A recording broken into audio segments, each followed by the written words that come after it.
changing it up today. I know this is all supposed to be about Vietnam, but dear to my heart are veterans who fall between the cracks.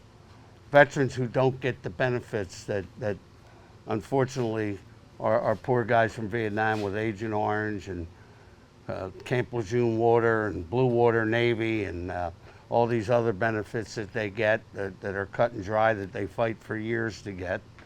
But there's a lot of veterans that fall through the cracks, and I've become an activist, and I became an activist when I was very young. And I'd like to tell you a little bit about myself. I was a kid from Southwest Philly, lived in a row home, had 2 brothers and a sister. Me and my 3 brothers slept in the same bed. We slept sideways. We didn't sleep long ways, you know, and it was good. We always conned my one brother into rubbing our backs when we rolled, you know, so it was good. I graduated high school in 1964, West Catholic High School, and back then, you hung on a corner. I don't know what you young guys do today besides, I know what my grandkids do. They play games, video games, telephone. That's all I see. But we hung on a corner. And that was the most important thing of our lives, was hanging on that corner. You know, as soon as you can get out from dinner, you ran to the corner. You know, and you met the girls, the guys, and just hung on a corner. You know, sometimes in 10-degree weather, like nuts. But that's what we did. Well, back in that time when Vietnam, nobody was on the corner. There was one of 3 options. You either went to college, you got that deferment, went to college, and a lot of them just went away to college, you didn't see them. You went in the service, or you went to Canada. And that was it. So I was 17 when I graduated. Didn't like the way life was going. And I decided to volunteer for the draft, like a nut, you know, because everybody going to the draft were going to Vietnam. That you were drafted, you had a definite ticket. I was 18 years old, and I was one of the lucky ones. I thought maybe I'd go in the Army, I'll see some different sights, see the world. Well, I went to Fort Jackson, South Carolina for basic training for 8 weeks. Came home two weeks for Christmas. You know, got 2 weeks to spend at home and play the hero routine. Then went back to another 8 weeks at Fort Jackson. The only thing I discovered at Fort Jackson was a lot of sand. A lot of sand. And then we left to Seattle, Washington, Oakland, California. Oakland, California. And the whole company that we trained with in advanced infantry, and like John said, there was no jungle warfare, there was no advanced training. You just had the basic training, advanced infantry training. This was all basic, and they told us we were all going to Vietnam. The morning we woke up, we all called our families, told us that we were going, et cetera, et cetera. And when we got out on the runway before we boarded the plane, the company commander turned around and said they changed their orders and we were going to Korea. So I did not go to Vietnam. I spent 17 months in Korea. So the only thing I saw in the military was 16 weeks of Fort Jackson and 17 months of Korea. That was it. I never saw anything else. But when I came home, that corner was an important part of our lives growing up. 6 of my dear friends got killed in Vietnam. 18 of my classmates got killed in Vietnam. West Catholic had 18 members of their student body, and we were a big school. What amazes me, if you stop and think about it, Wildwood High School, which only has about, 200 kids enrolled each year at the most, they had 7 killed in Vietnam. You know, break down the ratio. West Catholic, we had 1,000 kids graduating a year back in the 60s. It was tremendous numbers, but we lost 18. And I think when I came home, that really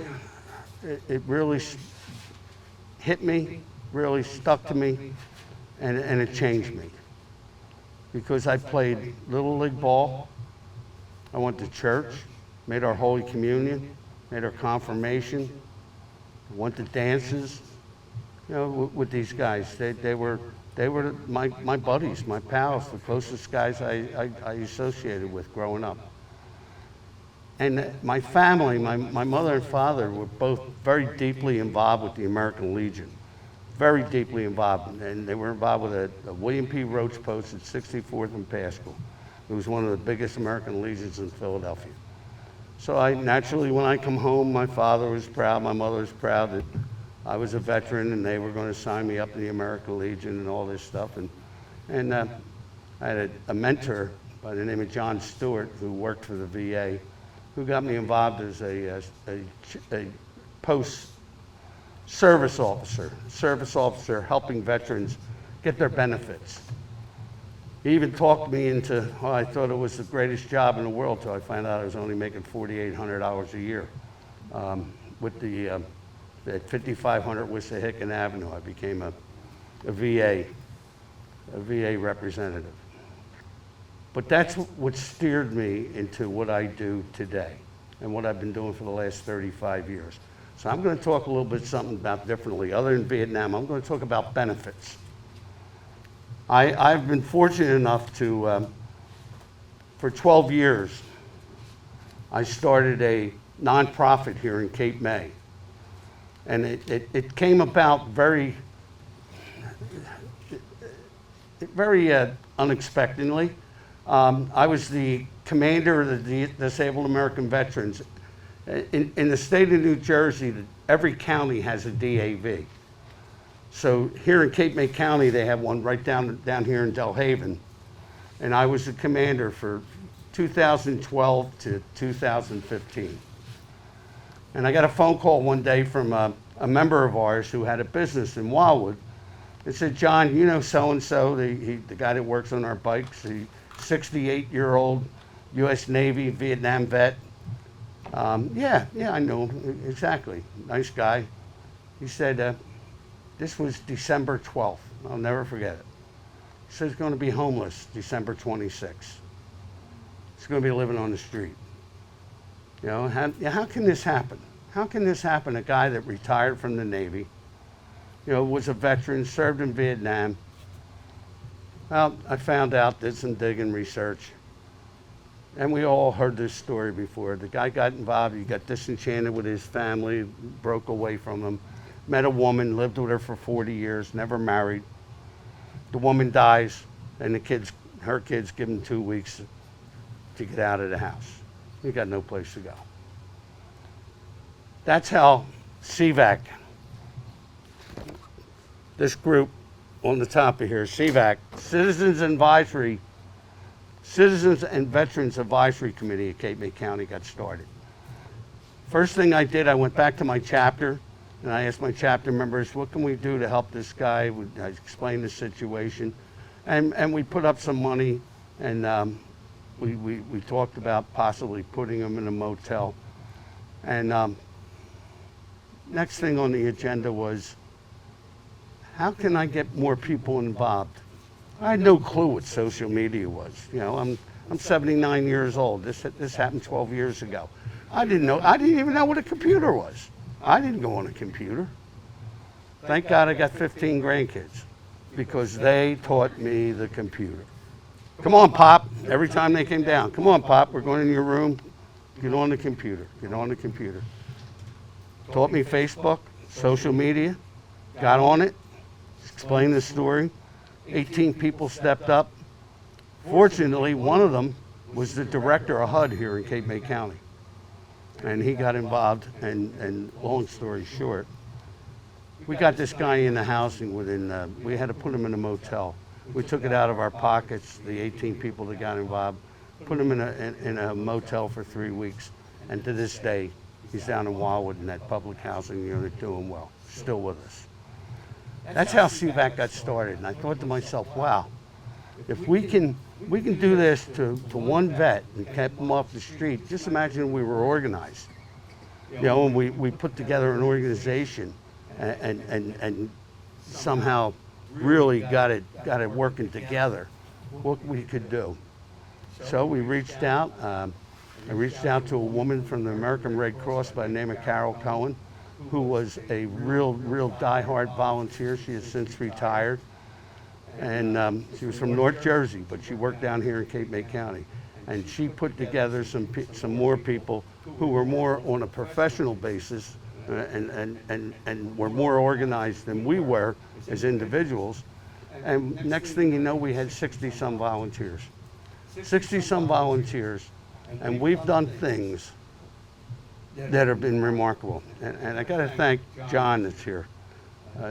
John's American Legion Post 331 has been one of our biggest benefactors.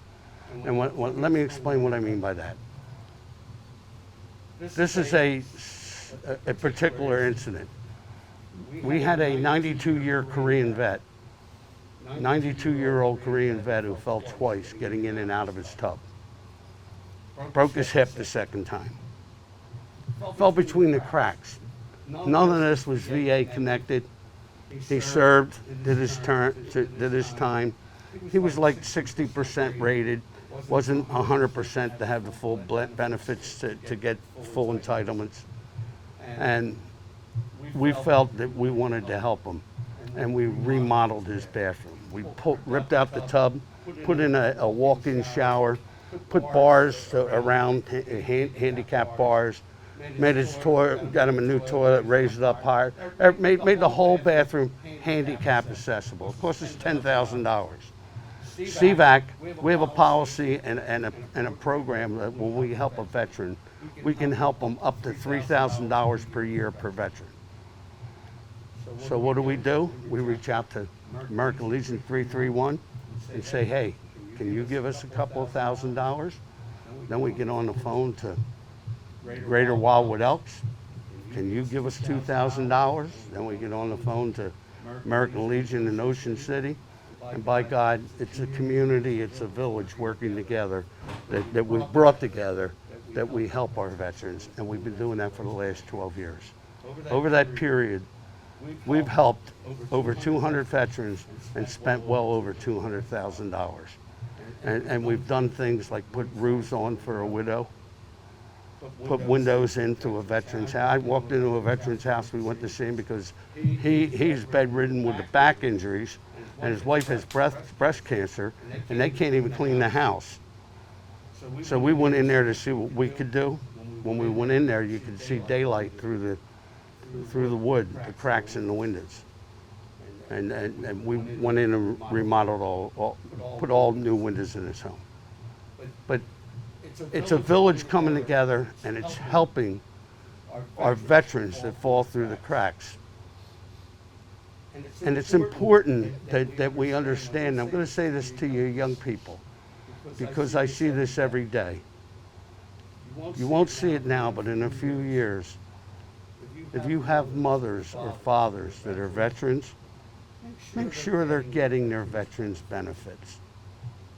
One of the most discouraging things that I see and I do each and every month is I run across a family that goes to the undertaker that doesn't have the faintest idea what their benefits are, because their mother and father never told them.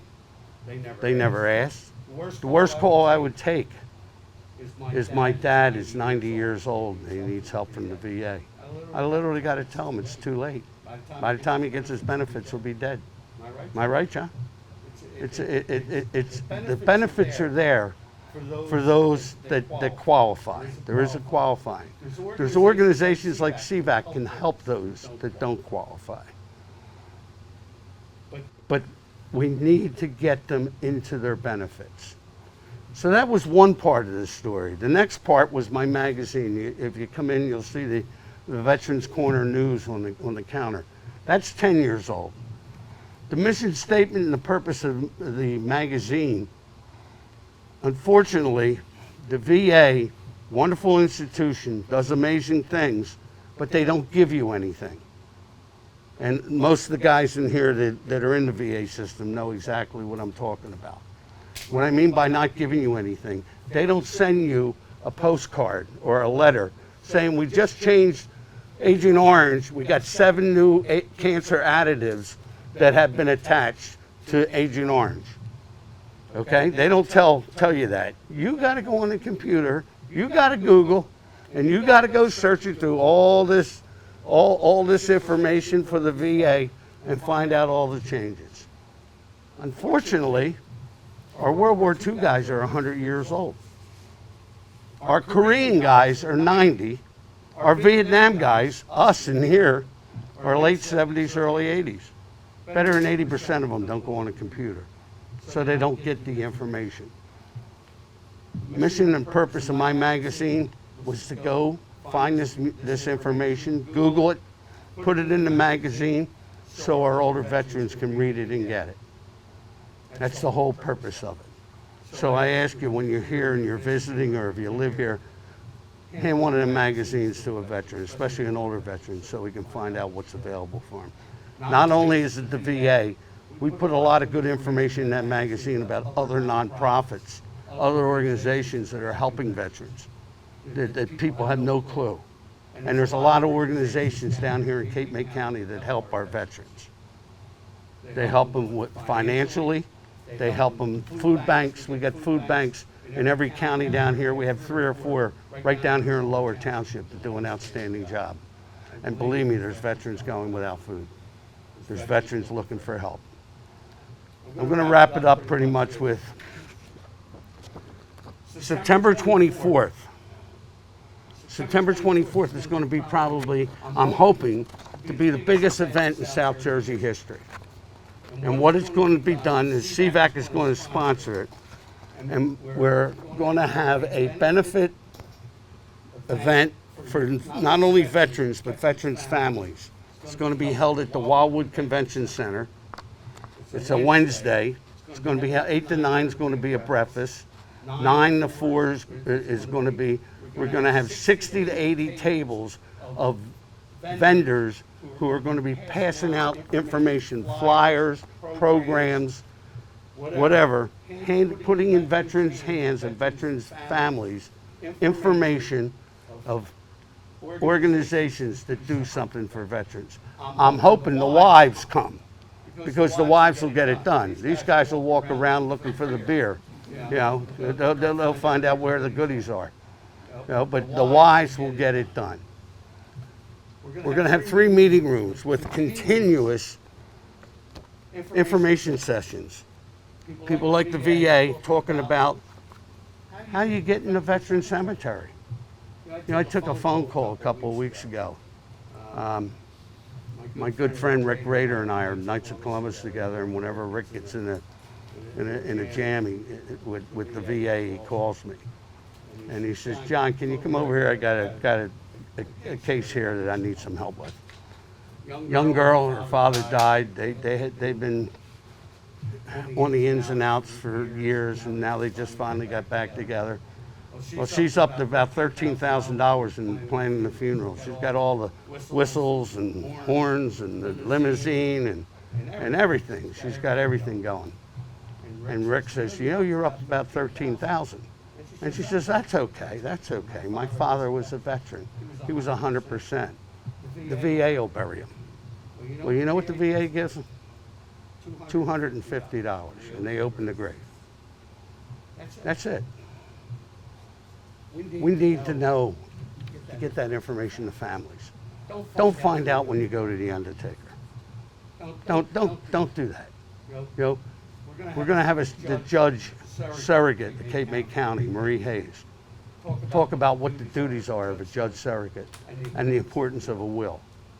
You know, these are things people need to hear, need to do. We don't want to hear this. We don't want to do this, but we need to do it. Don't find out the day you're sitting with the undertaker. Please. We're also going to have a guest speaker. My biggest fear in this whole deal, this is going to cost Cvac about $10,000, this whole event. Advertising, rental of the convention center.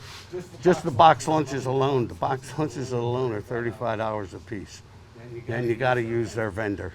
You know, we can't give them, and all they're going to give you is a sandwich, an apple, water, and a bag of chips for $35. Yeah, but it is what it is. We need to get the information out.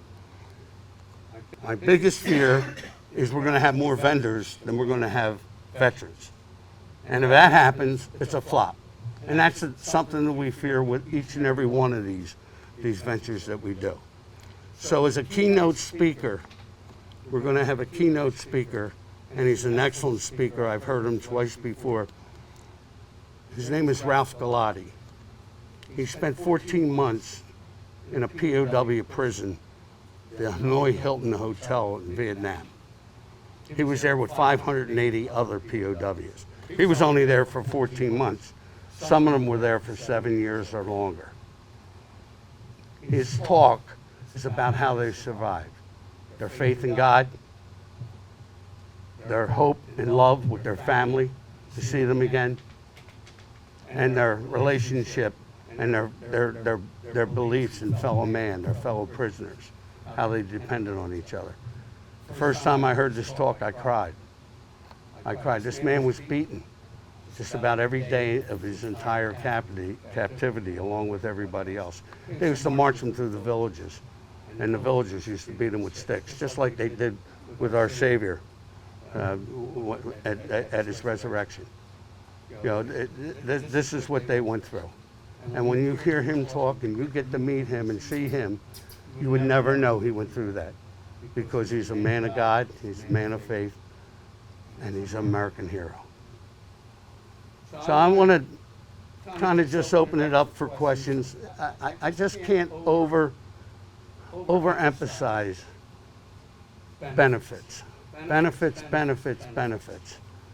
Please reach out and get them. I just left it before I came here. I did a ceremony for a 77-year-old. I think I mentioned this when I came in. A 77-year-old Vietnam vet, Agent Orange. And I talked to this guy for many, many times. Tom, when are you going to get your benefits? I don't need them. I was a Philly cop, had great insurance, retired as a Philly cop, got great benefits, don't need it. Well, when he got older, he found out he needed hearing aids, okay? And guess what? If you're in the program, the VA program, you get a $5,000 free pair of hearing aids. You know? $5,000, am I right, John? Every 5 years and every 4 years. Eyeglasses. They give you eyeglasses. Every veteran who served 90 days active duty is entitled to 2 physicals a year, eyeglasses, hearing aids, and a $7, somewhere's around that $7, you may raise it a little bit, copay for your drugs, for your prescriptions. Not every veteran knows that. You know why? VA will never tell you. They'll never tell you. You gotta go find it. You gotta go find it. So you need to get your benefits. Get involved. If you know anybody, you want to do somebody a favor, they're in the military, ask them if they got their benefits. If they didn't, help them. Listen, we've been through this. I mean, I encourage every veteran. I mean, I have a brother that went to Vietnam before I did. Yeah. He wants nothing to do with it. Yep. I said, Mike, just sign up. You gotta just get in the system, because you may not need it right now, but if you're in the system, you can activate it pretty easily. You can't just walk in and say, here I am, because the paperwork goes on. And that's the other thing. It takes so long. Some veterans get frustrated and disgusted and just walk away from it. But like John said, get in it. It may take a year. My oldest son spent 26 years in the Marine Corps, had 7 deployments. He retired as an E8 Marine Sergeant, First Sergeant, a top they call. And it took him 3 years to get 100% rated. 3 years, and he had issues. 7 deployments, mind you. He had real serious issues. That VA's job is to save the government money, and our job is to get that veteran his benefits, because once you put your name on that dotted line, whether you serve in combat or you don't, you're entitled. One of the most unfairest things that's going on, and we've been fighting it for the last 20 years, our National Guard and our reserves do not get the same benefits that active duty personnel get. And ever since this Afghanistan, Iraq, some of these National Guard kids have been doing 6 and 7 deployments. they've been going more often than regular outfits went during war. They've spent more time on active duty in combat zones. And just an example, if you're a veteran and you served during a conflict, you get down here in Lower Township, you get a $250 tax rebate off your income taxes. Effective 26, that goes from 250 to 500. 27, it goes to 1,000. 28, it goes to 1,500 till it works its way up to $2,500. But it doesn't include our reserves and National Guard. They deserve the same thing. They deserve the same thing because they sign their name on the same line. They can be sent any place, killed any day, and go through the same thing an active duty individual goes through. But they're not treated the same. And it's not right, it's not fair. We've been fighting that for 20 years, and we'll continue to fight it. So benefits is a big deal. We hope you reach out, help people get them. And if you don't, reach out to Peggy, reach out to anybody that's active in an American Legion, a VFW. They all have service officers, they all can help. You know, one of the things I want to say about this place in closing, I knew Peggy's father back in the 60s and 70s. Tom was a cop, right? He was a police officer in Darby. He was a sidekick of my brother. My brother was a police officer in Yeadon. And they're small little Delaware County towns, and they all hang together. When you found out the bar, they were the most secure bar in the neighborhood. But I used to run around with Tom. And you want to talk about a few laughs. When they heard Walker and Collins, you know, they chuckled. They didn't believe it. They didn't believe I was Johnnie Walker. They didn't believe he was Tom Collins. And they used to get a giggle out of it. But I've kind of been here from the beginning. I'm down here 25 years. One of the first guys I met down here when I found Tom had something to do with this because we knew each other back in Philadelphia. You know, I used to come over here a lot, spend a lot of time with him, and I helped him here wherever I could.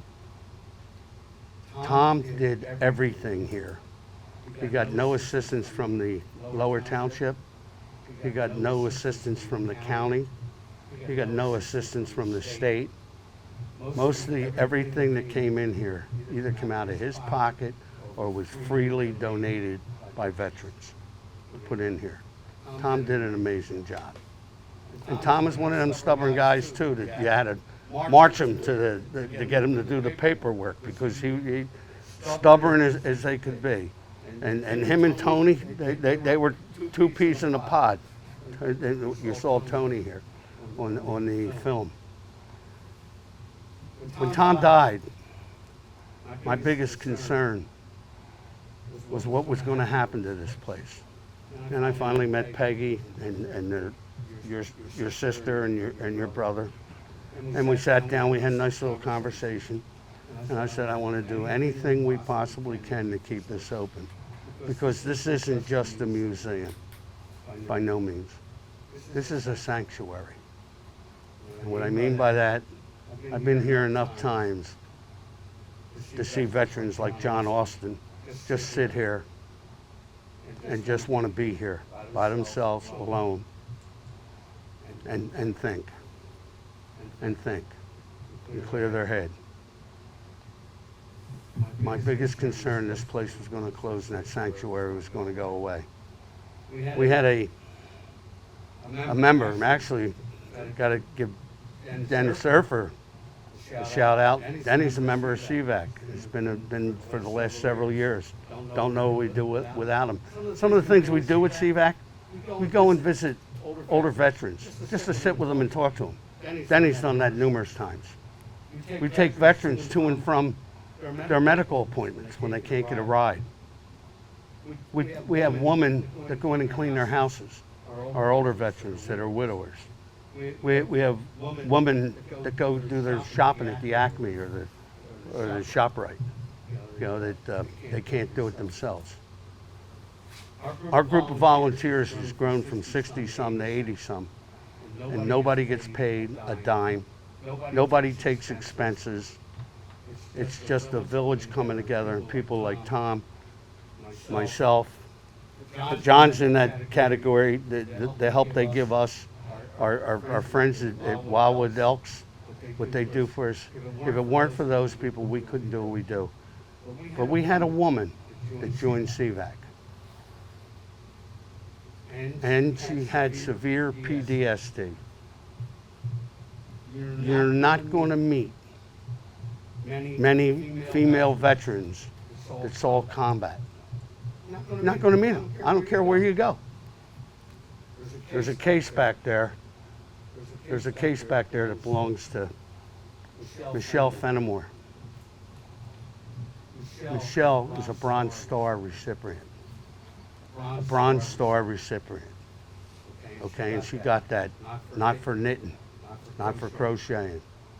She did something brave to get that. Michelle didn't want to come out of her house.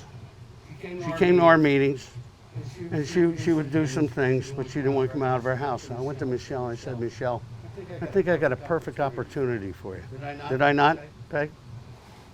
I think I got a perfect opportunity for you, and that is the Vietnam Museum. I said, I think it's going to do more for you than you'll do for them. Is that working, John? It is working. She's a masterpiece. I've seen some of the letters that she's received from veterans that met her from out of state that came and visited this place. And I've seen the love that she has for this place and what she and how she took to this place. She's not the same Michelle Fenimore I met 7 years ago when she first came to Cvac. Not the same woman. She's out of her shell. She's confident. And more importantly than anything, she's a Bronze Star recipient. And that means a hell of a lot in my book. I want to thank you for your time. I hope I gave you some helpful information. And if you can reach out to me anytime, I'm easy to find. Ask anybody in Cape May County where Johnnie Walker is. They'll tell you. Thank you.